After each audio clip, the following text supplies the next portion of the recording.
Hello, I'm Chris Mackerell. This is number 0779, the Stuph File Program, with Peter Anthony Holder, and it comes to you right now. The following program is brought to you in living color. Now, it's time for an eclectic mix of interviews and some of the oddest news stories you'll ever hear. It's the Stuph File Program with Peter Anthony Holder.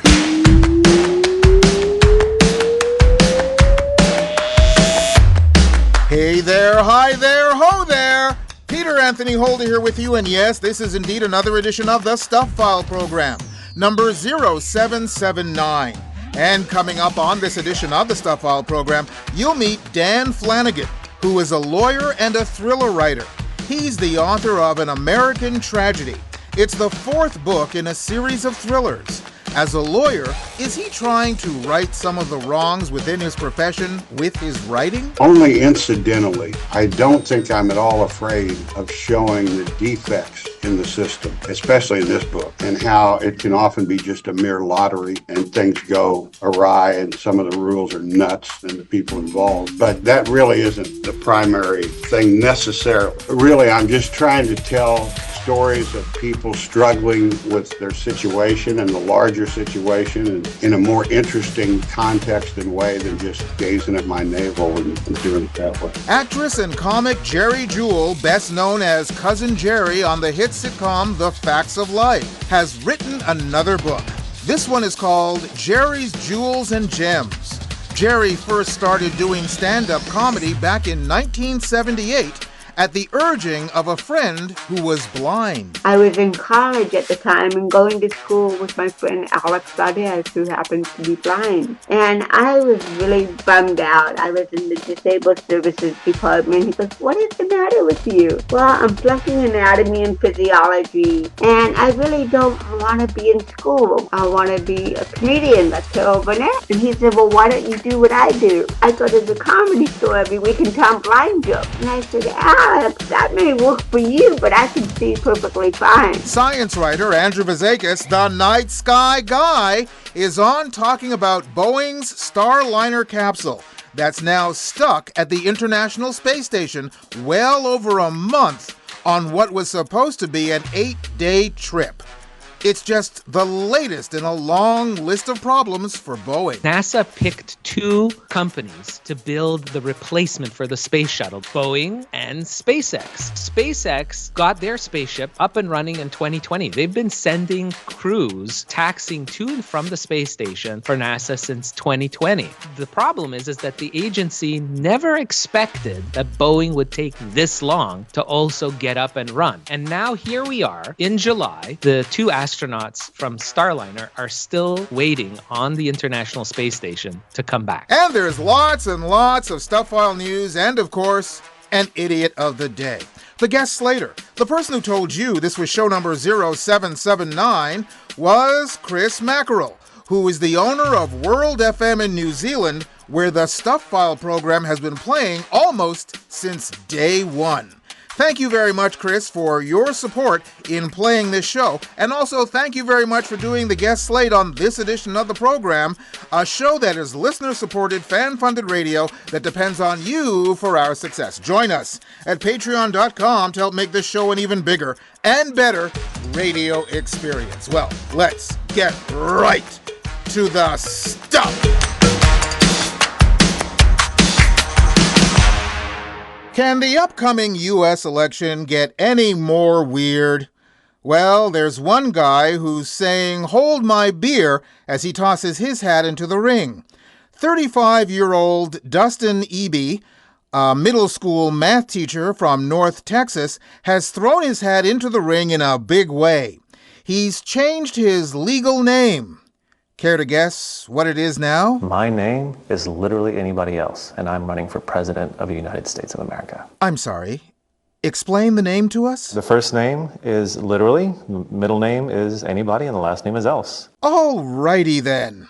Literally anybody else is running a write-in campaign for President of the United States in Texas, where he didn't get enough signatures to get on the ballot, and Tennessee, where he did get enough.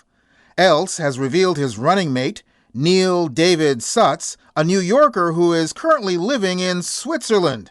else said Americans deserve better than the divisive, partisan electoral system that we currently have. But he's also surprised by the amount of attention he's received both in the U.S. and worldwide. I should not be popular. There is zero reason why literally anybody else should be taking off the way it is. You know, this is shades of how the Rhino Party started up here in Canada. And during a visit to the Channel Islands on July 16th, King Charles III took some time to bestow a special honor. A rare golden goat breed found on the island of Guernsey will now have the title of Royal Golden Guernsey Goat, which will apply to the breed anywhere in the world, said Rebecca Martin, the owner of the specimen the king met. Hopefully, this will raise awareness of the breed. The king reportedly favored the goat with a compliment about its pale blonde coat. Well, he's always liked blondes. Bet you didn't know about the Merolympics in Geneva, Switzerland. The event, in existence since 2015, is designed to prove athleticism among mermaid competitors. This a big secret you've been keeping from me? Is it that you're a mermaid, or is there something else? At the May Games, 22-year-old Mia Sim of Provo, Utah, secured her title as the fastest mermaid in the world. Sim has been mermaiding for 10 years. At the Merolympics, athletes must compete in 5 categories, including ecology, which is diving to the bottom and picking up trash, underwater posing for photographs, and rescue, which is swimming to save a submerged dummy, all while wearing full mermaid or merman gear. Said Sim, "It's not a skill that's easily learned. This type of restriction on your body is very difficult for people to understand." She has now been inducted into Team USA and hopes other Utah mermaids will aspire to such heights. Or should I say, depths. Behold the mermaid! Meanwhile, the Force is strong with you. The Force is definitely with these folks in Mexico City, students of the Jedi Knight Academy who meet in a park 4 nights a week to practice their lightsaber dueling skills, said instructor Ulysses Vasquez, who's known as the Jedi Master. When students arrive, some of them drop the saber. He said they go on to become excellent athletes and excellent lightsaber fighters and fencers. The sessions, which last 3 hours, are based on Jedi and Sith teachings. Vasquez and his best friend, Gabriel Mendoza, opened the academy in 2019, at which point lightsaber dueling had already been recognized by the French Fencing Federation as an official competitive sport. Oh, it's only a matter of time before it's an Olympic sport. Remember, the Force will be with you. Always. Anyway, let's get to our first guest here in this edition of the Stuph File Program, shall we? Dan Flanigan is a lawyer and a thriller writer. He is the author of a series of books featuring private detective Peter O'Keefe. His latest book, which is the 4th in his series, is called An American Tragedy. Dan joins us via Zoom from Kansas City. Hi, Dan. Hi. Thanks for being on the program with us. One of the things I've found interesting, and I've had the opportunity to talk to a lot of thriller writers, and I've also talked to a lot of thriller writers who come from other professions. And usually, when they come from other professions, doctors write medical thrillers, and Kathy writes about autopsies and the like, and it goes on and on and on. But you are a lawyer who's written about a private detective. Is there a reason why you went that way? Well, it's sort of accidental that I'm writing crime novels. I say, I don't know if my mysteries are very mysterious or my thrillers are very thrilling. But when I wrote the first book in this, I really was just going to write a general kind of coming-of-age story. And I thought, no, let's make it more interesting than that. Let's do some kind of private detective crime mystery thing. And I did not want to fall into the trap of just the guy being me. And so I actually created a lawyer character that I could put my stuff in and have this guy stand on his own. And then once I embarked on this, the original book starts in 1986. I came up with the notion of I'm going to carry this group of characters and ones we add as far as I can up through, as close to the present day as I can, and sort of deal with the big issues, as they intersect with these individuals in the society. So I hope that answers your question. But now this book, by the way, is almost all trial. So I've kind of gone over to the lawyer side in this book. Well, you mentioned that your first book started in 1986, and your current one, the fourth one, is based in 1988. Was there a particular reason why you went back in time? I mean, you just mentioned that you're going to work your way up to present day, but was there a reason why you started, in essence, over 30 years ago? Because I wrote it in 1986. Oh, really? Okay. Yeah, the first draft of the book was written in 1986. I had an agent and a publisher. Publisher went bankrupt and, just all the kind of crazy hassles you get. And I said, I'm not doing this anymore, and just happily practiced law for another 20 years. But then, if this writing thing grabs you, it really sticks with you. So I returned to it a few years ago and came up with this notion of how to do a series out of it and start with that.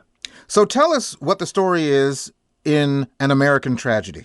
One of the things that happened in the 80s in the U.S. that was really a big thing was a sort of intersection between what was called the Satanic Panic and a related, what they called a moral panic. And it involved lots of criminal prosecutions in a real environment of hysteria of teachers and babysitters and people like that in childcare for sexual abuse of children. There's a lot that went in to make this, but many of the prosecutions were really of innocent people. At least that's what most people who investigated it believed. But a lot of people were convicted and went to prison for long terms with it. In terms of what I'm trying to do here, really trying to tell the history of our times in a way, I just could not really resist that. It's a tough thing to write about and to read about, but that's what I want. Well, as a lawyer, is one of your missions here to kind of, through storytelling, right some of the wrongs within the legal profession? Only incidentally. I don't think I'm at all afraid of showing the defects in the system, especially in this book, and how it can often be just a mere lottery and things go awry and some of the rules are nuts and the people involved. But that really isn't the primary thing necessarily. For example, the first three books, there's one trial in the second book that involves the S&L crisis, what I mean by a big financial crisis in the 80s. But really, I'm trying to tell stories of people struggling with their situation and the larger situation and in a more interesting context and way than just gazing at my navel and doing it that way. I know you say you started writing these back in the 80s, and at the time you had a problem getting them published, but now you've written 4 books and you're still in that time. And I'm just wondering, are you spending each book dealing with something that was big at the time that the book takes place? Yes. A big theme in the first 3 books, for example, is sort of the decline, the death throes of the traditional mafia in the United States. And O'Keefe's gotten himself in trouble with the mafia in the first book.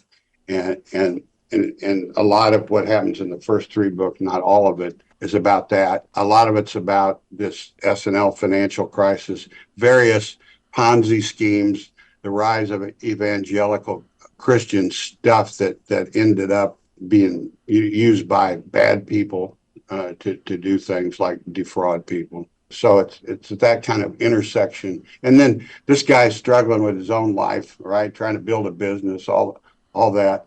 And the way those intersect is what I'm interested in doing.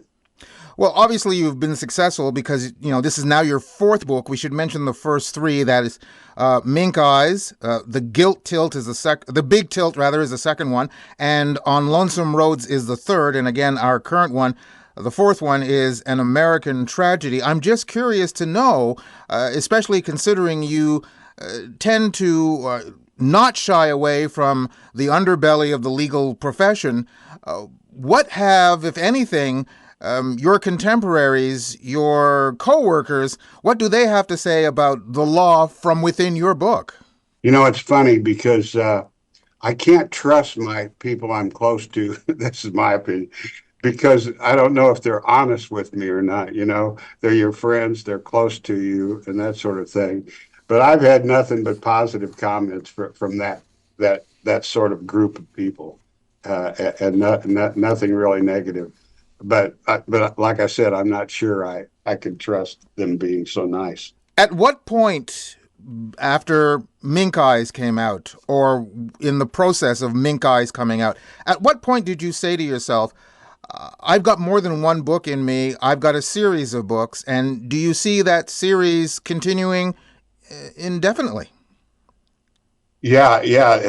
As long as I keep going, I'm going to do it, because I've found, I think, a way to tell some interesting stories, and I have a lot of personal domestic stuff too with it. For example, I'm just starting the next book, and it's going to be about the rise of survivalism, white Christian stuff, racist, the whole militia thing, and the things that led to the Oklahoma City bombing, basically.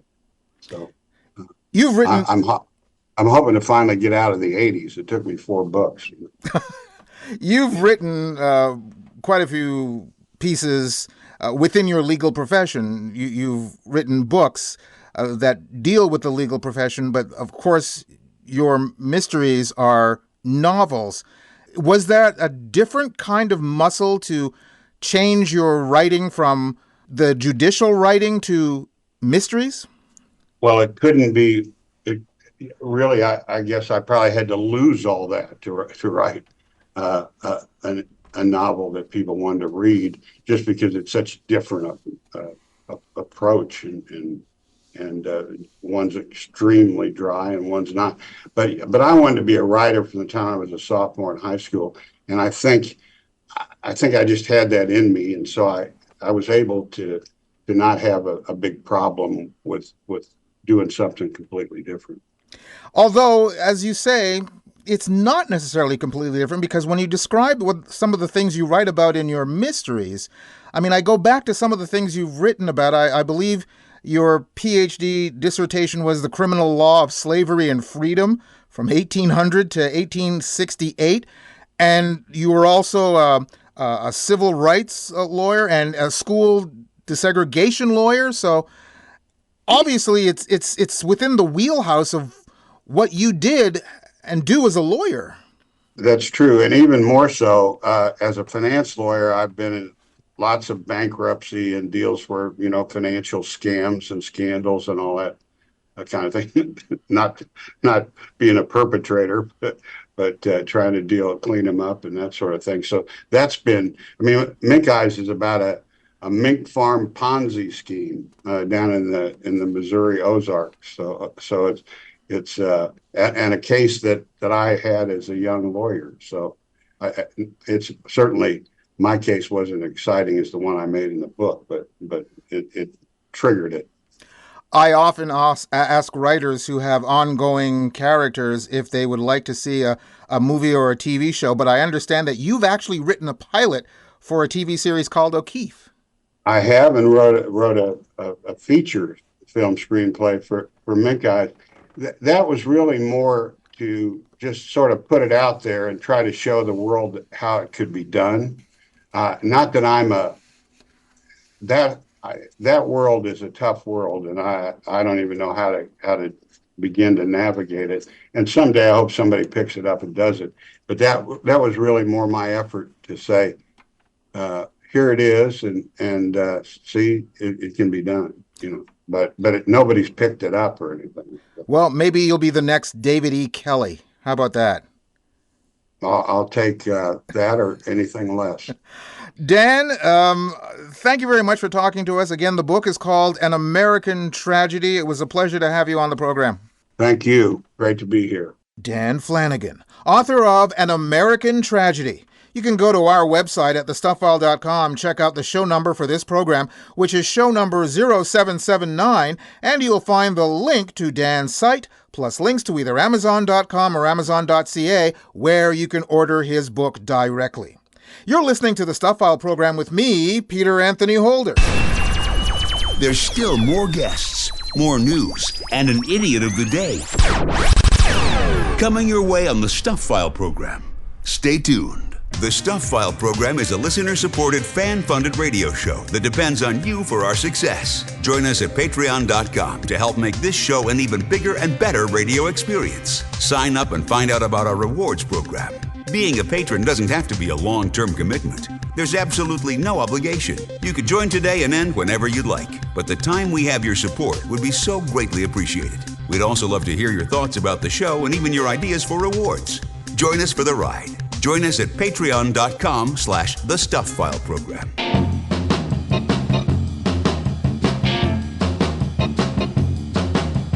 Here's a penny for your thoughts from the Stuph File program, coming to you from Montreal, Canada, a country that doesn't have pennies. And still to come on the program, we'll talk to actress and author Geri Jewell. She has a new book out called Geri's Jewels and Gems. Plus, Andrew Fazekas, the night sky guy, talks about the problems with Boeing's Starliner. Yes. We also have an idiot of the day coming your way and much more in Stuph File News right here, right now. At the Subversive Museum of Old and New Art in Tasmania, 3 paintings displayed in the women's restroom and billed as works by Pablo Picasso have been revealed to have been created by another artist, museum curator Keisha Kashella. The paintings had hung in the women-only gallery for 3 years. Said Kashella, "I imagine that a Picasso scholar, or maybe just a Picasso fan, or maybe just someone who Googles things, would visit the ladies' lounge and expose me on social media." She was expecting to be caught, especially because she accidentally hung one of the works upside down. The ladies' lounge originally offered high tea, massages, and champagne served by male butlers. The idea, Kashella said, was for men to feel as excluded as possible. But when the Tasmanian Civil and Administrative Tribunal ordered the museum to allow men in, Kashella installed a working toilet in the space and called it a restroom. When asked by reporters about the authenticity of the Picassos, Kashella confessed that she had painted them. You know, you have to check out this woman on social media. I get the feeling that her fake paintings and the controversy with the tribunal and her desire to appeal their ruling and the media that continues to surround her is in itself an art installation, and she is having the time of her life spoofing just about everything while getting her point across. A 33-year-old man named Jing from Hubei province in China has put technology to work for him. When he suspected his wife Wu of having an affair with a co-worker, Jing used a drone to follow her. Jing said his wife became cold to him last year and also changed her position at work and visited her parents more often. The surveillance revealed that Wu went to a remote area where she walked hand in hand with a man and disappeared for about 20 minutes into a dilapidated mud house. Said Jing, her other man is her boss. He plans to use the footage in a divorce case. You see, when you're doing something clandestine, you have to look all around you and also look up. Yeah. Ever go into a store and lose all track of time? When police in New Smyrna Beach, Florida, were called to a Walgreens store around 3 a.m. on July 15th, they could see a man inside helping himself to a pack of Newport cigarettes. They talked to Christopher Morgan and talked him through unlocking the front door and asked him if there was anyone else in the building. In apparent confusion, he replied that he didn't know. "I came in here to use the bathroom," he explained. But that was more than 5 hours before, around 9:40 p.m., when security footage showed him entering the restroom. He didn't come out until 2:42 a.m. When police asked him what time he thought it was, he said, probably around 11 o'clock. While locked in the store alone, Morgan feasted on junk food, Tostitos, spinach dip, chips, Reese's and Ghirardelli chocolate, and Dr. Pepper. Morgan resisted arrest and spit on an officer. He was charged with burglary and larceny petty theft. Let's talk about making things easier. Walgreens is here. Yeah, but that's only during business hours. And finally, in this section of Stuff File News, those bells signify that it's time once again for the Darwin File. I am Grim Reaper. I am death. This is The Rules Don't Apply to Me, South Africa edition. On July the 7th in South Africa, a visitor to the Pilanesberg National Park lost his life after being trampled by an elephant. The 43-year-old man was driving through the park when he left his car and approached a herd to take photographs. 3 other people in the car were unharmed. The elephant herd included young calves, which may have made the adults more aggressive. Piet Nell, Chief Conservation Officer for the Northwest Parks and Tourism Board, said visitors are explicitly instructed not to leave their cars. We must remember that you are entering a wild area. Well, everybody was warned, but some people feel that the rules don't apply to them. Gee, I hope someone saved that SIM card to get that last picture. Anyway, that's why the tree of life is often self-pruning. I have come for you. I am death.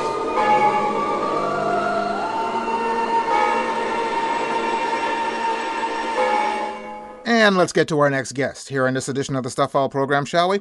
It's been 11 years since we last spoke to comic and actress Geri Jewell, who is best known for her role as Cousin Geri on the hit NBC sitcom The Facts of Life. Back then, we spoke to her about her memoir entitled I'm Walking as Straight as I Can, Transcending Disability in Hollywood and Beyond. Well, she's got a new book out. This one is called Geri's Jewels and Gems, and it's a collection of columns that she wrote for Ability magazine over the years.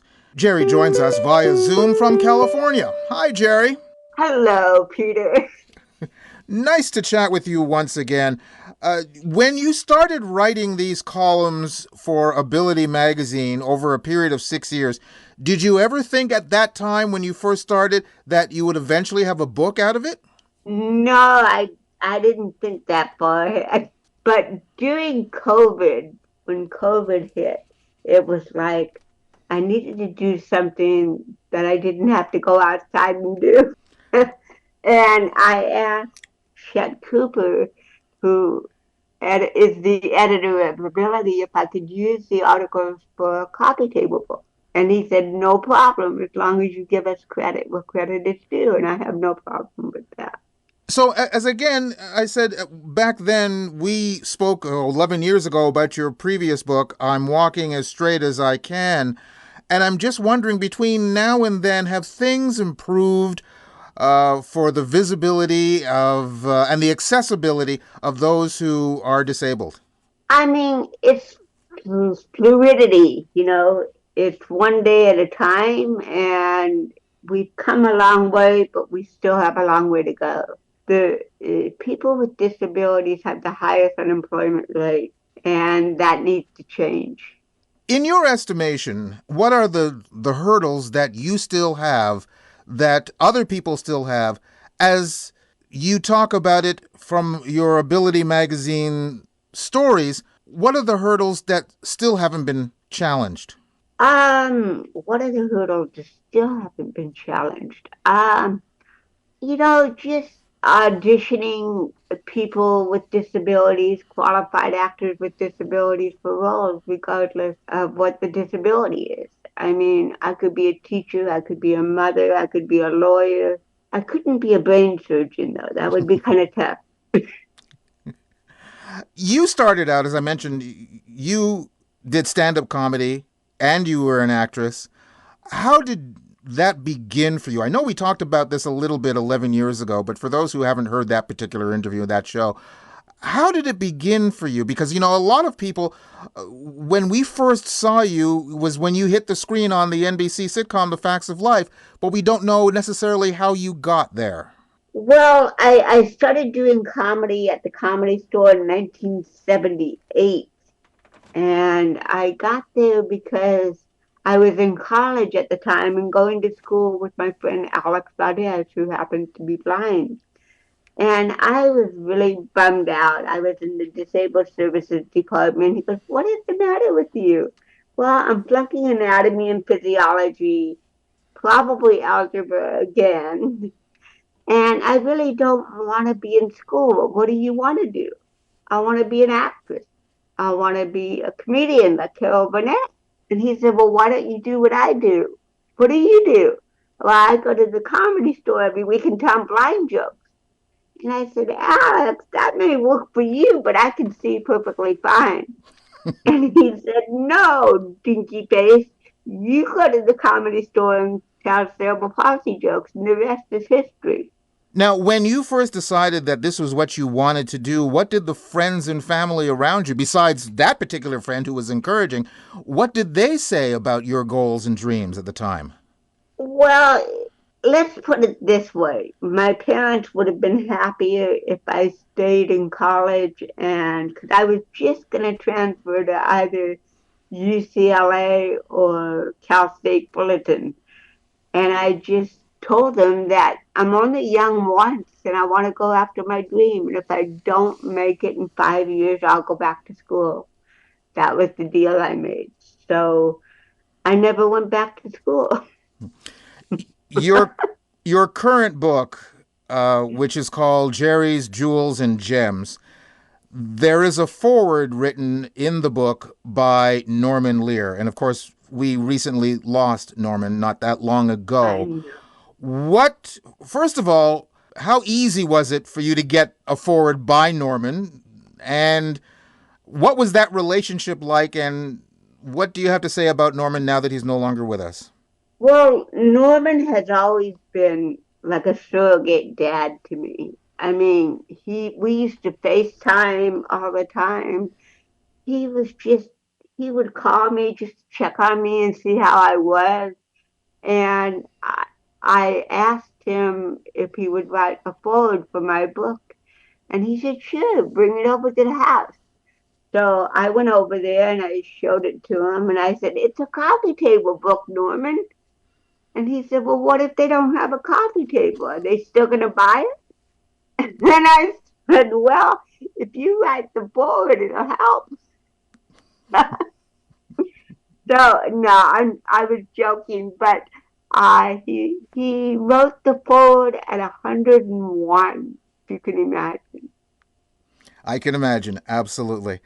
Your book, which again is called Geri's Jewels and Gems, again, you wrote this based on articles that you wrote for Ability magazine. I'm going on the assumption that Ability magazine is a magazine that is geared to those who have disabilities of one kind or another. But I'm assuming that your book, you want everyone to read this, not just those who have any kind of disability, but those who are abled, as the saying goes. Would that be accurate? Of course. It's because I wrote for a magazine, I had to be real careful. I couldn't be political. My own agenda had to be very fit everybody. And so the book will not end up on the banned book list. because it applies to all of us. In fact, when I was reading the columns, getting ready to do the book, I thought, oh my God, these columns are just as valid today as they were back then, and even more so today. We need the inspiration, we need the laughter, we need the insight and the spirituality that I have given in the book. So it was magical. It was like, wow, I actually have a book here. Can you give us an example of something that would be within the book, Geri's Jewels and Gems? You know, every chapter is so radically different. There's one about, it's called The Jury Is Out, and that was my one time as a juror. I served on a jury, and I was never asked again. And that's a really wonderful one. Actually, the whole book. There's one about going grocery shopping with my dad when I was a kid that I remember about it. The subjects are so vast, and there's a chapter about pets. There's a chapter about my cat Harry, who passed away, and what I experienced with Harry's passing. There's a chapter about a stolen scrapbook from me in the 80s, and 30 years later it was given back to me because of Facebook. He FaceTimed me and said, I have your scrapbook. What? I don't have a scrapbook. And he sent me a photo of it, and he said, yes, you do. Oh my God. Because my apartment was broken into several times. So that was amazing to get that back 30 years later. For those, and again, I mentioned your role on the hit NBC sitcom The Facts of Life, but that, of course, is by no means the only thing that you have done. You've been in Deadwood. You've been on 21 Jump Street. You were in The Young and the Restless. So you've had a very long and fruitful career. Is there anything you're doing now outside of promoting this book? Are there any acting gigs that you've done recently that you're willing to share? There is a documentary in the works on my life. That's going on, and I actually have 2 more books that I'm working on at the same time. And I found that, well, I've always known this, and even my mother said, I'm so surprised that you went into acting because you are a writer first. You've always been a writer. And Mom was right. I love writing. I enjoy it. And I don't have to worry about, my body movements. You don't have to worry about any of that when you write. So it's an outlet to convey without doing the stand-up comedy. When is your documentary planned for release? I know you're still working on it, but when do you anticipate that it'll be ready for the viewing public? We keep shifting it. So I cannot give you a date at this point, but it will definitely get done. Well, when it is done, will you come back on the program and talk to us about it? Oh, of course. Absolutely. Thank you so much. Excellent. Well, again, the current book, that is called Geri's Jewels and Gems. And once again, Geri, I thank you for being on the program with us once again. Please don't wait 11 years to be on the show with us again. All right. Thank you, Peter. Comic and actress Geri Jewell. Once again, her book is called Geri's Jewels and Gems. You can check out Geri's site at gerijewell.com. And you can go to our website at thestufffile.com to the page for this show, which is show number 0779, and you'll find the link to her site, plus links to either Amazon.com or Amazon.ca, where you can order her book directly. You're listening to the Stuph File program with me, Peter Anthony Holder. Got something for the mailbag? Drop Peter a line. He'd love to hear from you. Send your email to mailbag@thestufffile.com. And remember, stuff is spelled S-T-U-P-H. That's mailbag@thestufffile.com. Or catch up with him on Twitter or Facebook. There's more Stuph File coming your way in just a few moments. Michael Liebling is the author of The Serial Killer's Son Takes a Wife. It's a page-turning thriller. You say you've read other serial killer novels? Oh, as Michael will tell you, not like this one. It's not like any serial killer novel you've read before. It really goes behind the scenes. So when I say he takes a wife, you've got to imagine what it's like to be the offspring of somebody who's murdered multiple people. So how do you live with yourself after that? And you were just a kid when it all happened. If you fall in love, how do you tell the woman you love your dad was a serial killer? And how would she react? So the title, it's not entirely clear, but as you get into it, it will become very clear. The Serial Killer's Son Takes a Wife. It's a recipe for mystery with a scoop of humor and a sprinkle of horror. The Serial Killer's Son Takes a Wife. Available now at Amazon and wherever you buy books. Coming to you from Canada, a place where fighting is frowned upon, unless it's on an ice rink. This is the Stuph File program with Peter Anthony Holder.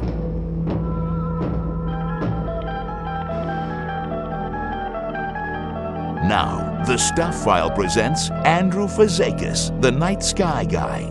It's radio that's out of this world. Andrew Fazekas, the Night Sky Guy, is a member of the Royal Astronomical Society of Canada and author of National Geographic's Backyard Guide to the Night Sky, and also National Geographic's Stargazer's Atlas, the Ultimate Guide to the Night Sky. And Andrew, we've avoided talking about the mission of the Boeing Starliner because at the time of this taping, it's a mission that has been plagued with issues right from the launch pad. Oh, my goodness. Yeah, absolutely. Boeing just doesn't seem to have luck on their side lately, have they? And we're talking about, of course, the Starliner, their spacecraft that they built under contract for NASA, right? It's a $4 billion contract to build a spacecraft that will ferry astronauts back and forth from the International Space Station. They launched their first test flight carrying humans back in early June. I think it was like June 5th. June the 5th, and yes. The whole June 5th. And the plan was that it was going to be an 8-day mission. You know, stay on the International Space Station for about a week, basically doing a complete shakedown of their Starliner spacecraft. Yeah, the actual return date was June the 13th. Doesn't that seem like a long time ago? Yeah. Yeah, so really this is a vital mission for Boeing to basically certify the spacecraft for regular operation with NASA. And, you know, you go back, NASA picked two companies to build the replacement for the space shuttle that was retired back in 2011. And that was Boeing and SpaceX. Now, SpaceX got their spaceship, Dragon, up and running in 2020. They've been sending crews taxiing to and from the space station for NASA since 2020. The problem is that the agency never expected that Boeing would take this long to also get up and run. And so far, all NASA's eggs in terms of taxiing service has been with Elon Musk's SpaceX Dragon capsule. And they're still waiting for Boeing. And now here we are in July. The two astronauts from Starliner are still waiting on the International Space Station to come back. Yeah. And both you and I discussed this off air several times. And never brought it up on the show because I don't think either one of us were overly excited about the mission through the various stages up until the launch. We were just like saying, yeah, well, we'll see if this gets off the ground kind of thing. And it was also from a perspective of the look and the feel of Starliners, it seemed like old technology. It seemed like watching 1950s Chevrolets in Havana.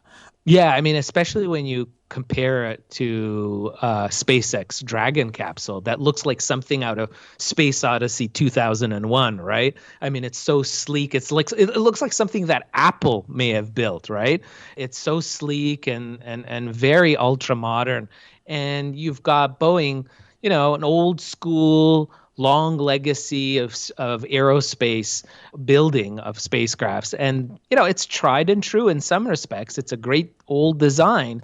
And I'm sure it's filled with a lot of more modern technology, but still, it just, I think we've been tainted as the public looking at it of seeing what great successes SpaceX is doing, what it looks like, how they market and promote themselves, and Boeing undergoing so many difficulties, trials and tribulations regarding their jetliner, their Boeing fiascos, the jet plane disasters that they've been dealing with, PR disasters, and then of course these constant delays and problems, these technical issues that keep cropping up with their Starliner spacecraft. It just paints the whole thing in a very different light, I think, for the public. And we just, the enthusiasm isn't there. And I think it's okay in the sense of safety that they are doing their due diligence. NASA is now taking a more overriding view in their partnership, and they're more progressive in their oversight, which is great for safety. But still, it just doesn't have that confidence with the public. We just don't. They've lost a lot of creds, I think, with the public. Boeing has. And again, we've talked about this for years. When we first saw the design of the Starliner, I think both of us said, isn't this just a bulked up rehash of the Apollo capsule? Absolutely. It does look harkens back so much.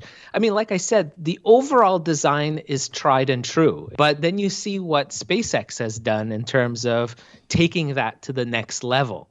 It doesn't seem like Boeing has really done that, and it does look like a clunker compared to what SpaceX has. And I think because SpaceX got out of the gate now literally 4 years ago in starting operations, actually ferrying astronauts, taxiing them, we're like, that's what the public is expecting. So the bar was set very high, I think, in terms of expectations for Boeing, and they just haven't been able to meet that level. Well, let's move on from the Starliner and its visit to the International Space Station and talk about another space station that isn't up there yet, but there is NASA's Gateway Space Station, which is planned for a lunar orbit, and Canada has already begun work on the Canadarm3, which is going to be part of that space station. Yeah, this is amazing for Canada. It's a contract worth over $1 billion Canadian, and it's pivotal, critical, can't understate this, to the success of what is going to be part of the humans' return to the moon. And it's not just a quick jaunt to the moon like we did in Apollo, but there to work and stay long term. And with that whole scenario that NASA's planning with their Artemis mission, they want to have a support system in the form of a lunar orbiting space station. It won't be permanently occupied like the International Space Station orbiting the Earth. It'll be there as a drop-off point, a stop-off point for astronauts on their way to and from the surface of the moon. It's called Gateway. It's supposed to come online in 2029. So in about 5 years. It's delayed. There's been a lot of delays, but right now it's scheduled to go into operation in 5 years. And it will be outfitted with this new generation Canadarm, very similar to what we've seen on the International Space Station, which was Canadarm2, and of course the first generation being on the Space Shuttle fleet, the famous Canadarm that put out, grabbed satellites and such. This one is going to be really a 21st century version of it. It's about 28 feet long, multiple joints, outfitted with artificial intelligence.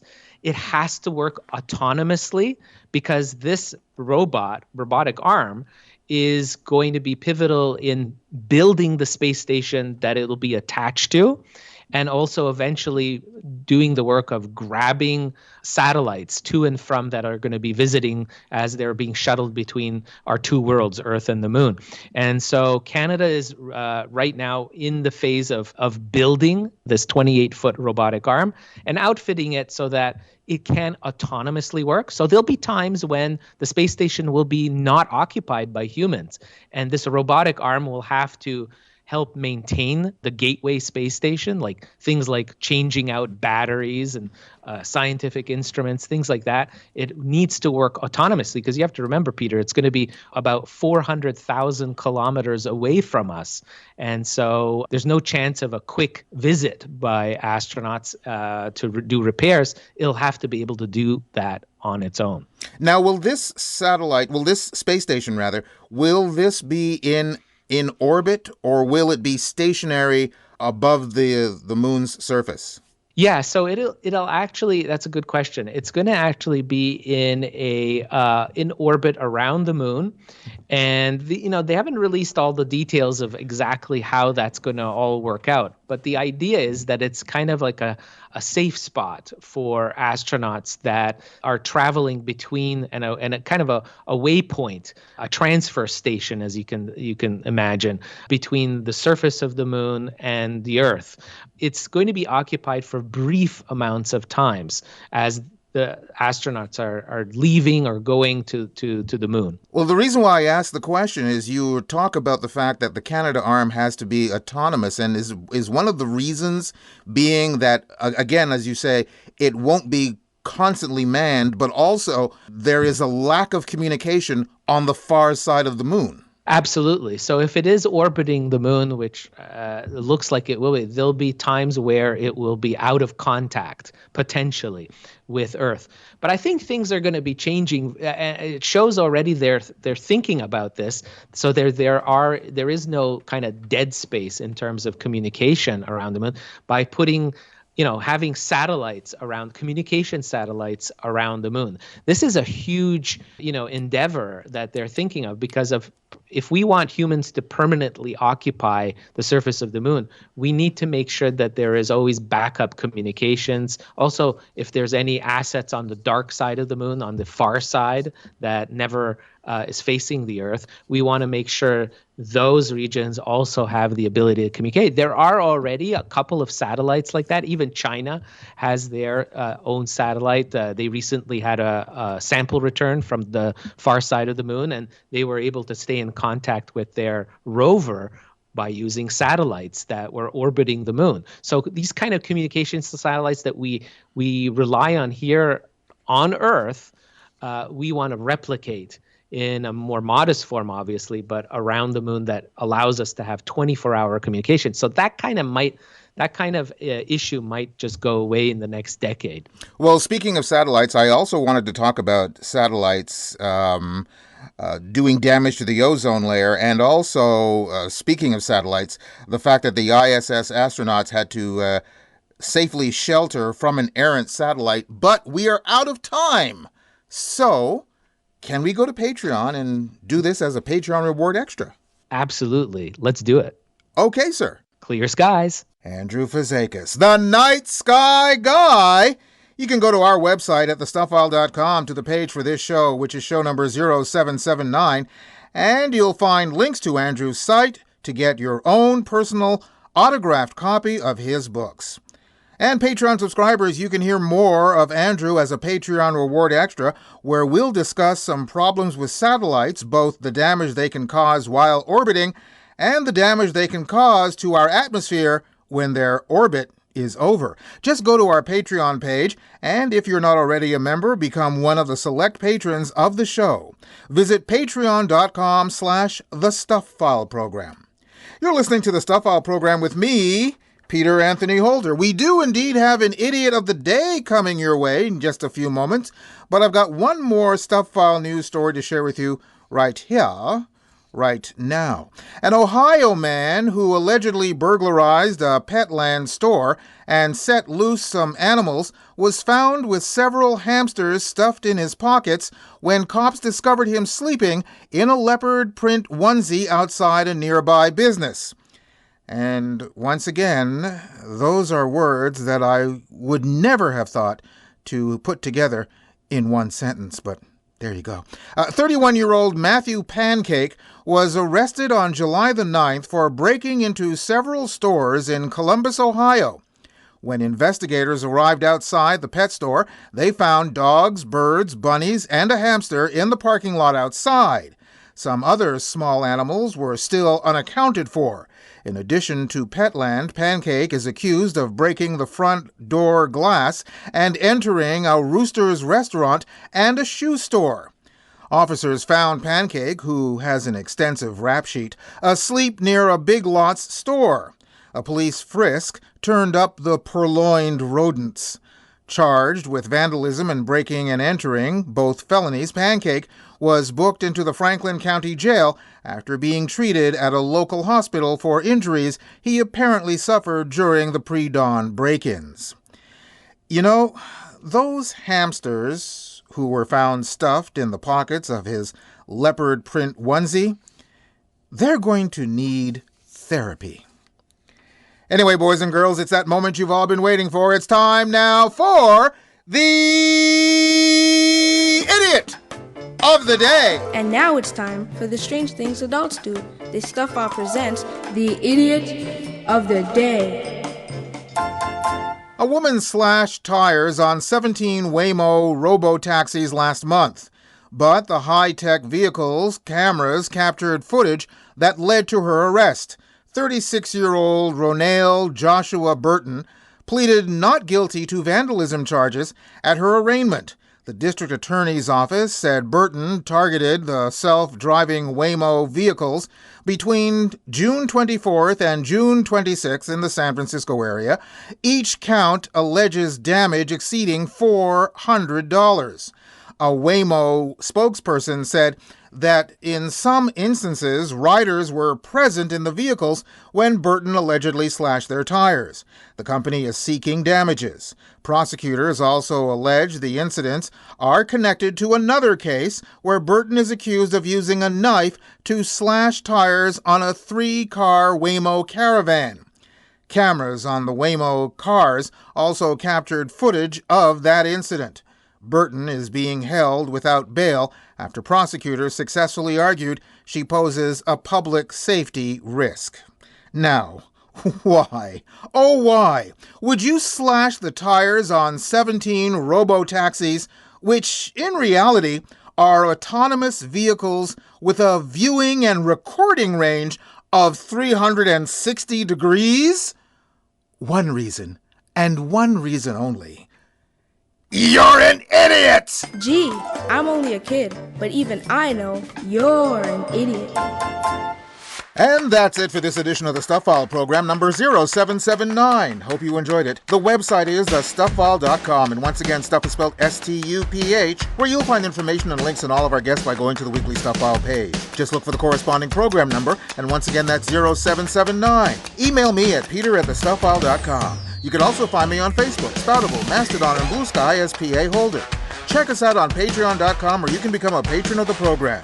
Hope to see you back here for our next show on the air, online, or as a download. We're coming to you from everywhere, including KDXRadio.com, over the air on World FM in New Zealand, WLSL-LP-FM in Dade City, Florida, KZZH-LP-FM in Eureka, California, CKUW-FM in Winnipeg, CFMU in Hamilton, CKLU in Sudbury, Local 107.3 FM in St. John, CHSR in Fredericton, CFQR 600 in Montreal, and also streaming on just about any streaming service your little heart desires. That's it.